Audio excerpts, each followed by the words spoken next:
কয়েকটা দিনে ফেসবুকে ট্রেন্ডিং যাচ্ছে নিজের ছবিকে কার্টুন করা, ঠিক আছে? আর তুমি সেই কার্টুনটা করতে পারছো না, তাই তো? আমি এর আগের একটা ভিডিওতে দেখিয়ে দিয়েছিলাম, কিন্তু ওইটা খুব কঠিন লাগছে। আজকে যেটা দেখাবো জাস্ট 2 মিনিটের মধ্যে তোমার ছবিকে তোমরা কার্টুন করতে পারবে, এবং একটু হাই কোয়ালিটি হবে, মানে খুব হাই কোয়ালিটি হবে। যেটা গ্রোক দেখিয়েছিলাম তার থেকে হাই কোয়ালিটি হবে। এবং তোমরা একটু শেয়ার করে দিও ভিডিওটা, আগের ভিডিওটা কিন্তু শেয়ার করো নি, ঠিক আছে? দেখেছো কিন্তু শেয়ার করো।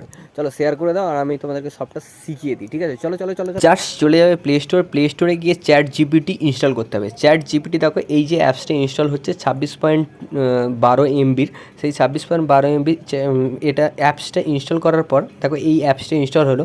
সিং আপ করে নিতে হবে, দেখো ওপরে কোনায় সিং আপ আছে, সিং আপ করে নিলাম। কন্টিনিউ জিমেলে হাত দেবে, কন্টিনিউ জিমেল থেকে চলে আসবে, এই দেখো এর ভেরিফাইড করে কনফার্ম করে দেবে। কনফার্ম করার পর দেখো কোনায় আছে, এই যে কোনায় যেটা আছে অ্যাটাচ অপশান আছে, সেই অ্যাটাচ থেকে তোমরা যে কোনো একটা ছবি চুজ করবে। দেখো আমি এই ছবিটা চুজ করছি, এই যে ছবিটা দেখো চুজ করলাম। এই ছবিটা চুজ করার পর দেখো এখানে চলে এলো মেসেজ চ্যাট জিপিটি লেখা আছে। এই মেসেজ চ্যাট জিপিটির জায়গায় turn this image into Ghibli art লিখে দেবে, লিখে দিয়ে ওই সেন্ড অপশানটা সেন্ড করবে। দেখো সেন্ড অপশানটা সেন্ড করার পর অনেকক্ষণ সময় নেবে, মোটামুটি একটু ধৈর্য ধরবে, ঠিক আছে?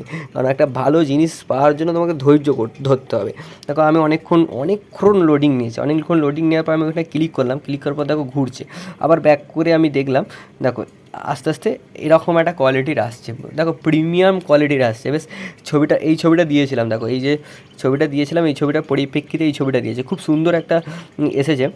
তোমাদেরকে আমি গ্যালারি থেকে গিয়ে দেখাবো, ঠিক আছে? দেখো সেভ করে নিলাম, এখানে এই ছবিটার উপর ক্লিক করে টিপে ধরবে, দেখবে সেভ অপশান আসবে, সেভ করে নেবে। আমার গ্যালারিতে দেখো চলে এসেছে আমার একটা প্রিমিয়াম কোয়ালিটির ছবি, মানে কার্টুন আকারে চলে এসেছে। তোমরা যদি এটাকে ভালো লেগে থাকে, ইনফরমেশান পাও, তাহলে চ্যানেলটি অবশ্যই ফলো করবে এবং সাবস্ক্রাইব করবে, আর শেয়ার করতে একদম ভুলো না। শেয়ার করে একটা কমেন্ট করে দাও।